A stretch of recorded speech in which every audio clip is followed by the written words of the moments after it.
أعوذ بالله من الشيطان الرجيم. بسم الله الرحمن الرحيم. قد نرى تقلب وجهك في السماء فلنولينك قبلة ترضاها فول وجهك شطر المسجد الحرام وحيث ما كنتم فولوا وجوهكم شطره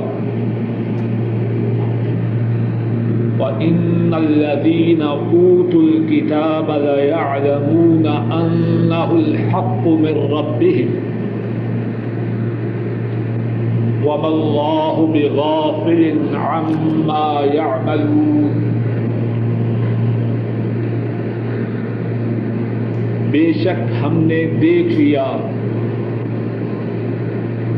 تیرے چہرے کا پلٹنا آسمان کی طرف،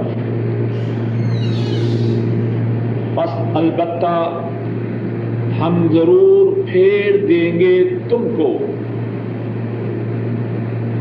اس قبلہ کی طرف جس کو تو پسند کرتا ہے،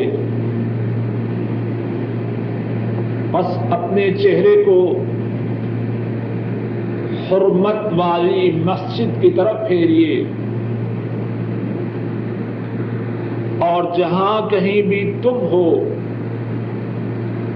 اپنے چہروں کو اسی مسجد کی طرف پھیرو. اور بے شک وہ لوگ جو دیے گئے کتاب البتہ جانتے ہیں کہ بے شک وہ حق ہے ان کے رب کی طرف سے، اور نہیں ہے اللہ بے خبر اس سے جو وہ عمل کرتے ہیں. قد بے شک، نرا ہم نے دیکھا، قد نرا قد بے شک، نرا ہم دیکھتے ہیں، تقلب پھرنا، وجہ کا تیرے چہرے کا، فی السماء آسمان کی طرف،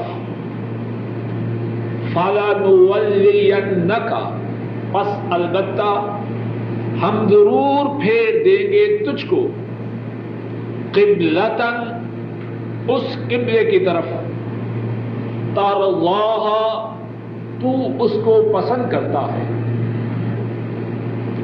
فول پس پھیر تو، وجہ کا اپنے چہرے کو، وجہن چہرہ،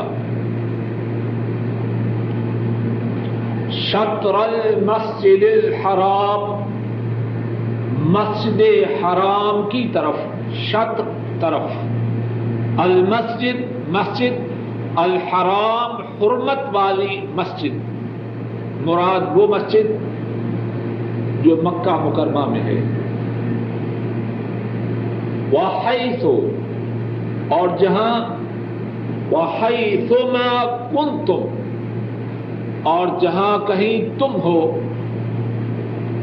فولوا وجوہکم پس پھیرو اپنے چہروں کو، شطرہ اسی کی طرف، وَإِنَّ الَّذِينَ أُوتُوا الْكِتَابَ اور بے شک وہ لوگ جو دیے گئے کتاب، لَيَعْلَمُونَ البتہ وہ جانتے ہیں، انہ الحق کہ بے شک وہ حق ہے، من ربہم ان کے پروردگار کی طرف سے، وما اللہ اور نہیں ہے اللہ، بغافل غافل بے خبر، عما یعملون اس سے جو وہ عمل کرتے ہیں. اس آیت کریمہ میں اور اس آیت کریمہ کے متعلق کتنی ہی باتیں ہیں. اللہ کی توفیق سے چند ایک کا ذکر کرتے ہیں. نبی مکرم صلی اللہ علیہ وسلم جب مدینہ طیبہ میں ہجرت کر کے تشریف لائے تو 16 یا 17 ماہ تک اپنا چہرہ مبارک نماز میں بیت المقدس کی طرف پھیرتے، لیکن دل ہی دل میں اس بات کی آرزو کرتے کہ نماز میں چہرہ مسجد حرام کی طرف سے کرنے کی اجازت مل جائے. اللہ مالک الملک نے اس آیت کریمہ میں آپ کی اسی آرزو کا ذکر فرمایا ہے اور اسی آرزو کو پورا کرنے کا بھی ذکر فرمایا. تو فرمایا ہم دیکھتے ہیں تیرے چہرے کے پھیرنے کو آسمان کی طرف. مفسرین نے اس کے 2 معنی بیان کیے ہیں. پہلا معنی یہ ہے چہرے کا آسمان کی طرف پھیرنا، اس سے مراد یہ ہے تیرے اللہ سے دعا کرنے کو ہم دیکھتے ہیں. یہ کنایا ہے، اشارہ ہے اللہ سے فریاد کرنے کا. اور دوسرا معنی جو مفسرین نے بیان کیا ہے وہ یہ ہے کہ مراد دعا کا کرنا نہیں، مراد آپ کی آرزو اور اس آرزو کے ساتھ آپ کا اللہ کے ساتھ جو ادب تھا اس کا بیان کرنا مقصود ہے. دل میں تڑپ تھی، دل میں خواہش تھی کہ چہرے کا رخ حالت نماز میں بیت المقدس کی بجائے مسجد حرام کی طرف ہو جائے، اور اسی آرزو کی تکمیل کی خاطر اپنے چہرے کو آسمان کی طرف اٹھاتے، لیکن اپنی زبان سے سوال بھی نہ کرتے. باری تعالیٰ کا ادب، احترام پیش نظر رکھتے ہوئے زبان سے بولتے بھی تھے، لیکن دل کی جو خواہش تھی اس کا اظہار چہرے کے آسمان کی طرف اٹھانے سے ہو. اور اصل بات یہ ہے کہ جتنا کسی کا تعلق اللہ سے ہو اس کے دل و دماغ میں اللہ کی حیا اتنی زیادہ ہوتی ہے. اور تمام مخلوق میں سے سب سے زیادہ تعلق اللہ کے ساتھ کس کا ہے؟ سب سے زیادہ تعلق ساری مخلوق میں سے اللہ کے ساتھ اللہ کے حبیب حضرت محمد مصطفیٰ صلی اللہ علیہ وسلم کا ہے. اور ساری مخلوق میں سے اللہ کی سب سے زیادہ حیا انہی کے سینہ مبارک میں ہے، اور اسی حیا کا اظہار ہے آیت کریمہ کے اس ٹکڑا میں. طرف ہے، آرزو ہے، خواہش ہے، لیکن اللہ کی حیا مانے ہے کہ اپنی زبان پر اپنی آرزو کو لائے. جب ابھی تک اس حکم کی تنسیخ کا فیصلہ نہیں ہوا تو میں فریاد بھی کروں تو کیسے کروں؟ فَلَنُوَلِّيَنَّكَ قِبْلَةً تَرْضَاهَا. آپ دعا کرتے رہے یا اپنی نگاہوں کے آسمان کی طرف اٹھانے سے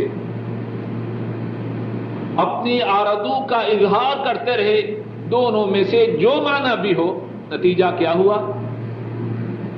فَلَنُوَلِّيَنَّكَ قِبْلَةً تَرْضَاهَا، اللہ فرماتے ہیں بس البتہ ہم ضرور پھیر دیں گے آپ کو اس قبلہ کی طرف جس کو آپ پسند کرتے ہیں۔ اور اس میں رسول مکرم صلی اللہ علیہ وسلم کی اللہ کے ہاں جو حیثیت ہے، اللہ کے ہاں آپ کا جو مقام ہے، اس کا اظہار ہوتا ہے۔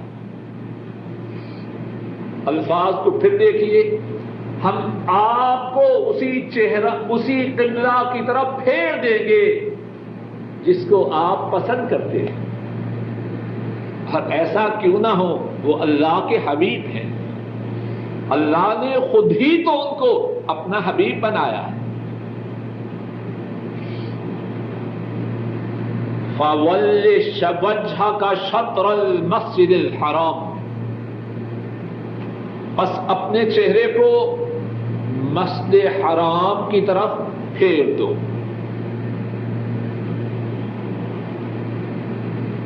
وَحَيْثُ مَا كُنْتُمْ، اور جہاں کہیں تم ہو اپنے چہرے کو، اپنے چہروں کو اسی مسجد کی طرف پھیرو۔ آیت کریمہ کے اس ٹکڑے میں بھی کتنی ہی باتیں ہیں۔ ایک بات یہ ہے کہ اس آیت میں ایک ہی بات کا 2 دفعہ حکم اللہ کی طرف سے کیا گیا ہے۔ ذرا الفاظ کو دیکھیے تاکہ بات کے سمجھنے میں آسانی ہو۔ فَوَلِّ وَجْهَكَ، اپنے چہرے کو تو پھیر۔ کس کو حکم ہے؟ کس کو خطاب ہے؟ رسول کریم صلی اللہ علیہ وسلم کو۔ اور پھر اس کے بعد وَحَيْثُ مَا كُنْتُمْ، اور جہاں کہیں تم ہو فَوَلُّوا وُجُوهَكُمْ شَطْرًا، اپنے چہروں کو اسی مسجد حرام کی طرف پھیرو۔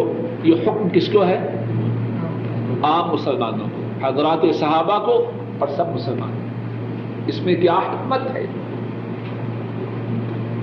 اگر ایک ہی دفعہ جمع کا صیغہ استعمال کیا جاتا، سبھی کا ذکر آ جاتا۔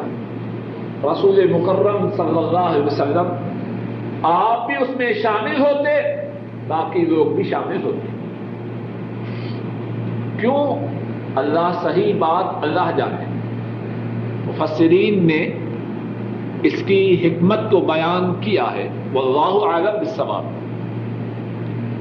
اس خطاب میں تعظیم ہے، عظمت ہے، کس کی؟ رسول مکرم صلی اللہ علیہ وسلم کی۔ آپ نے چاہا، آپ کے دل میں اس بات کی تڑپ تھی، اور آپ کی اس تڑپ کا اظہار آسمان کی طرف نگاہوں کو بلند کرنے سے ہوتا رہا۔ اب سنو، ہم آپ کی آرزو کو پورا کر رہے ہیں، اور اس بارے میں آپ کو خصوصی طور پر اپنے خطاب سے نواز رہے ہیں۔ اللہ کے لیے کوئی مثال نہیں بات سمجھنے کے لیے۔ سربراہ ہو کسی شہر کا، 10-20 اس کے خادمین ہوں، سب کے سامنے جس کو حکم دے، وہ اس میں اپنے لیے فخر محسوس کرتا ہے کہ نہیں؟ کچھ بات سمجھ میں آ رہی ہے؟ عام حکم دے، اس میں کسی کی تخصیص نہیں، لیکن تم اٹھو، اتنا خوش ہوگا۔ اور اللہ کے لیے کوئی مثال نہیں بات سمجھانے کے لیے صرف۔ کتنی حیثیت ہے اللہ کے ہاں ان کی، جن کو خصوصی طور پر اللہ اپنے خطاب سے نواز رہے۔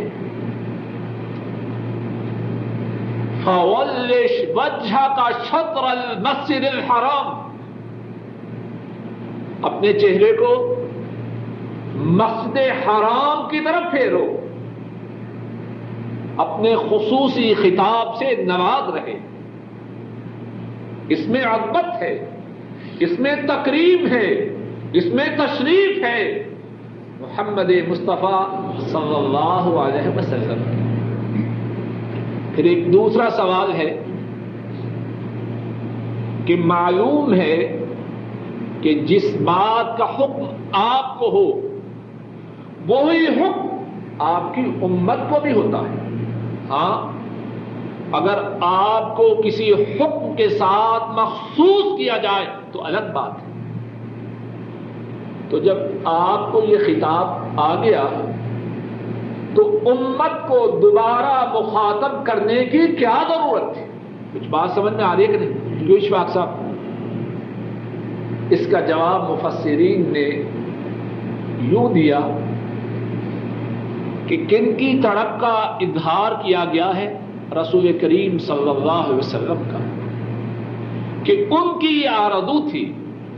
تو شاید کوئی سمجھنے والا یہ سمجھے جب آرزو ان کی تھی تو اب چہرہ کے مسجد حرام کی طرف پھیرنے کا جو حکم ہے شاید انہی کے لیے خاص ہو۔ احتمال تھا کہ کوئی سمجھنے والا سمجھنے میں غلطی کر جائے، آرزو ان کی، حکم شاید انہی کے لیے ہو۔ اس احتمال کے پیش نظر بات کو واضح کیا، ٹھیک ہے آرزو ان کی تھی، لیکن اللہ کی جو کرم نوازی ہوئی ہے کہ تمہارے چہرے کو کائنات کی تمام مسجدوں میں سے سب سے اعلیٰ مسجد کی طرف پھیرا ہے، اللہ کی یہ کرم نوازی ان پر بھی ہے جنہوں نے اللہ سے آرزو کی، اور اللہ کی یہ کرم نوازی ان کی امت پر بھی ہے۔ اس لیے پہلے انہیں خطاب فرمایا، پھر ان کی امت کو بھی اسی خطاب سے نوازا۔ کچھ بات واضح ہے کہ نہیں؟ ایک اور بات ہے، قبلہ جو ہے وہ کیا ہے؟ وہ مسجد ہے یا بیت اللہ ہے؟ کعبۃ اللہ ہے جو مسجد حرام کے اندر ہے یا ساری مسجد قبلہ ہے؟ لیکن یہاں فرمایا فَوَلِّ وَجْهَكَ شَطْرَ الْمَسْجِدِ الْحَرَامِ۔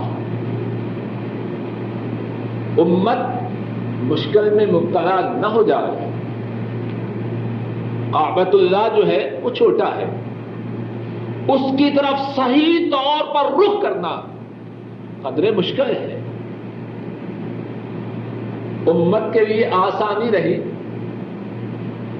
کہ اگر مسجد حرام کی طرف رخ ہو جائے تو رخ کرنے والے نے غلطی نہیں کی، درست کی۔ ایک ہے صرف اس کی طرف رخ کیا جائے، ایک ہے سارے کمرے کی طرف رخ کیا جائے۔ کس کی طرف رخ کرنا آسان ہے؟ اس کی سمت پہ سامنے آنا قدرے مشکل ہے۔ کمرے کی طرف رخ کر کے اس کی سمت میں آنا قدرے آسان ہے۔ تو امت پر اللہ کی کرم نوازی یہ بھی ہوئی کہ حکم ہوا فَوَلِّ وَجْهَكَ شَطْرَ الْمَسْجِدِ الْحَرَامِ، مسجد حرام کی طرف اپنے چہرے کو کرو۔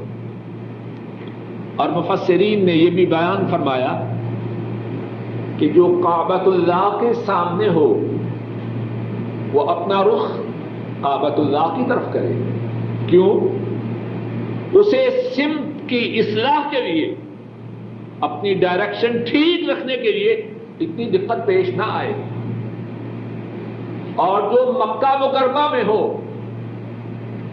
وہ اپنا رخ مسجد حرام کی طرف کرے، ٹھیک ٹھیک کعبۃ اللہ کی طرف رخ کرتے ہوئے شاید دقت ہو، اس کا رخ مسجد حرام کی طرف ہو جائے، بات بن گئی۔ اور جو مکہ مکرمہ سے باہر ہو، حدود حرم سے باہر ہو، وہ اپنا رخ حرم کی طرف، حدود حرم میں جو علاقہ ہے اس کی طرف کروے، اس کی سمت درست ہو گئی۔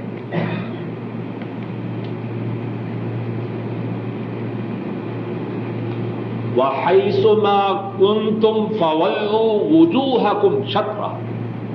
اور اس میں ایک اور بات یہ ہے، کوئی یہ نہ سمجھے اب مسجد حرام کی طرف رخ کر کے نماز پڑھنا صرف اسی وقت ہے جبکہ مسلمان مدینہ طیبہ میں ہو. وَحَيْثُ مَا كُنْتُمْ، جہاں کہیں ہو، مدینہ طیبہ میں ہو، ریاض میں ہو، خبر میں ہو، دمام میں ہو، پاکستان میں ہو، آسٹریلیا میں ہو، امریکہ میں ہو، جہاں کہیں ہو. وَحَيْثُ مَا كُنْتُمْ فَوَلُّوا وُجُوهَكُمْ شَطْرَهُ. اب جہاں کہیں ہو اپنے چہروں کو اسی کی طرف پھیرنا ہے. وَإِنَّ الَّذِينَ أُوتُوا الْكِتَابَ لَيَعْلَمُونَ أَنَّهُ الْحَقُّ مِنْ رَبِّهِمْ.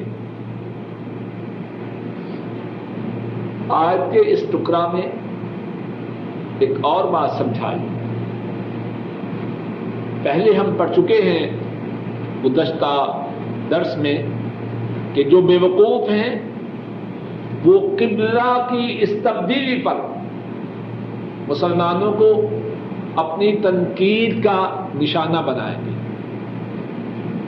اب اللہ انہی تنقید کرنے والوں کی جو اصل کیفیت ہے، ان کے دلوں کی جو حالت ہے، اس کو بیان کر رہے ہیں. اب مسلمانوں یہ نہ سمجھو کہ وہ جو تم پہ تنقید کر رہے ہیں انہیں بات کے سمجھنے میں دھوکہ ہوا ہے، یا وہ نیک نیتی سے تنقید کر رہے ہیں، یہ بات نہیں. وَإِنَّ الَّذِينَ أُوتُوا الْكِتَابَ لَيَعْلَمُونَ أَنَّهُ الْحَقُّ مِنْ رَبِّهِمْ. اور بے شک وہ لوگ جو دیے گئے کتاب، البتہ وہ جانتے ہیں. لا يعلمون اسلام کو لام تاکید کہتے ہیں، اور اللہ کوئی بات بغیر تاکید کے بھی کہے تو اس بات میں غلطی ہو سکتی ہے، لیکن تاکید سے فرمایا البتہ وہ جانتے. انہ، جو لفظ انا ہے یہ بھی بات میں تاکید اور زور پیدا کرنے کے لیے عربی زبان میں استعمال ہوتا ہے. اور بے شک وہ لوگ جو دیے گئے کتاب، لا يعلمون البتہ وہ جانتے ہیں، بے شک وہ حق ہے. اور پھر اور زور دیا من ربہم، ان کے رب کی طرف سے. کتنا زور پیدا کیا. لا يعلمون البتہ لام تاکید، انہ یہ لفظ بھی تاکید کے لیے، پھر من ربہم ان کے رب کی طرف سے. یہ قبلہ جس کی طرف رخ کر کے اب تم نمازیں پڑھ رہے ہو، یہ اہل کتاب جو تم پر تنقید کر رہے ہیں وہ اچھی طرح جانتے ہیں کہ اس قبلہ کی طرف رخ کر کے تمہارا نمازوں کا پڑھنا حق. ایک دوسرا معنی بھی مفسرین نے اس آیت کریمہ کا کیا ہے، وہ یہ ہے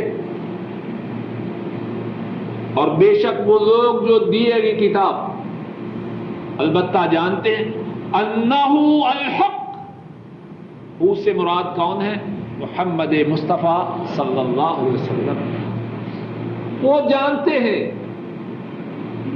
کہ محمد صلی اللہ علیہ وسلم حق اور سچ ہے. جب وہ حق اور سچ ہیں تو جب وہ یہ بتلائیں گے کہ مجھ پہ یہ وحی آئی ہے کہ اپنے چہرے کو نماز کی حالت میں بیت المقدس سے مسجد حرام کی طرف پھیر لو، جب وہ حق ہیں تو ان کی بتلائی ہوئی بات ناحق ہوگی یا حق ہوگی؟ حق. وَمَا اللَّهُ بِغَافِلٍ عَمَّا يَعْمَلُونَ. یہ جو اہل کتاب ہیں یہ اپنے دل میں حق بات کو چھپاتے ہیں اور اپنی زبانوں سے مسلمانوں کو اپنی تنقید کا نشانہ بناتے ہیں، یہ اس بات کو بھولے ہوئے ہیں کہ ان کی جو کرتوتیں ہیں اللہ اس سے غافل ہے۔ یہ سمجھ رہے ہیں کہ اللہ ان کی کارروائیوں سے بے خبر ہے، ایسی بات نہیں۔ جو کچھ کرتوتے وہ کر رہے ہیں اللہ اس سے آگاہ اور باخبر ہے۔ بات پڑھو۔ أعوذ بالله من الشيطان الرجيم ولئن أتيت الذين أوتوا الكتاب بكل آية ما تبعوا قبلتك وما أنت بتابع قبلتهم وما بعضهم بتابع قبلة بعض ولئن اتبعت أهواءهم بعد ما جاءك من العلم إنك إذا لمن الظالمين وَلَئِنْ أَتَيْتَ الَّذِينَ أُوتُوا الْكِتَابَ بِكُلِّ آيَةٍ مَا تَبِعُوا قِبْلَتَكَ وَمَا أَنْتَ بِتَابِعٍ قِبْلَتَهُمْ، اور البتہ اگر تو لائے ان لوگوں کے پاس جو دیے گئے کتاب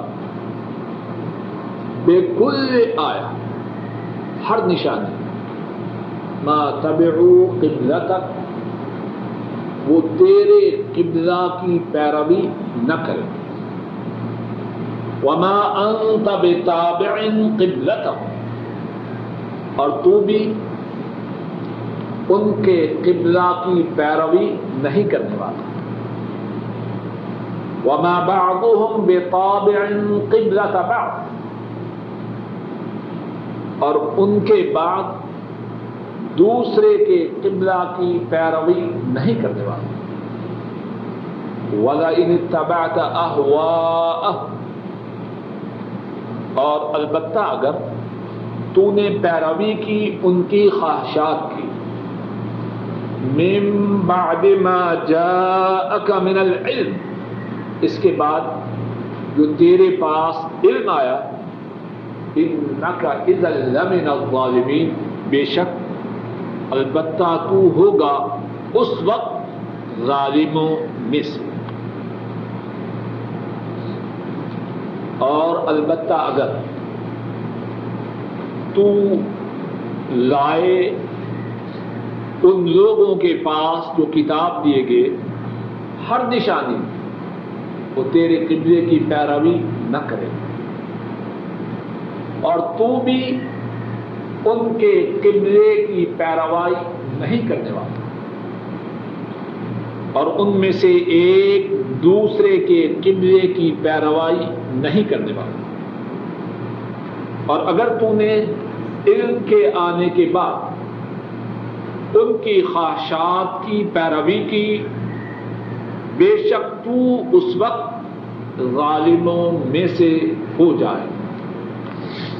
اس آیت کریمہ میں اور اس آیت کریمہ کے متعلق کتنی ہی باتیں ہیں، چند ایک کا ذکر کرتے ہیں۔ پہلی بات یہ ہے کہ جس شخص کا عزم و ارادہ یہ ہو کہ میں نے حق کو نہیں ماننا، اس کو کتنا سمجھایا جائے، کتنے دلائل پیش کیے جائیں، اندھے کا اندھا ہی رہتا ہے۔ بات سمجھانے کے لیے مذاق کی بات ہے نا، کہ کسی شخص نے بات بنی ہوئی ہے، سچ ہو یا جھوٹ، لیکن سمجھانے کی غرض سے کہنے لگا ہوں کہ کسی لڑکے نے شرط لگائی کہ کوا جو ہے وہ سفید ہے،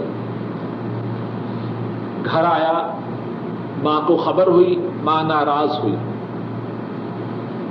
کہنے لگا اماں تم بھی عجب ہو، جب میں نے ماننا ہی نہیں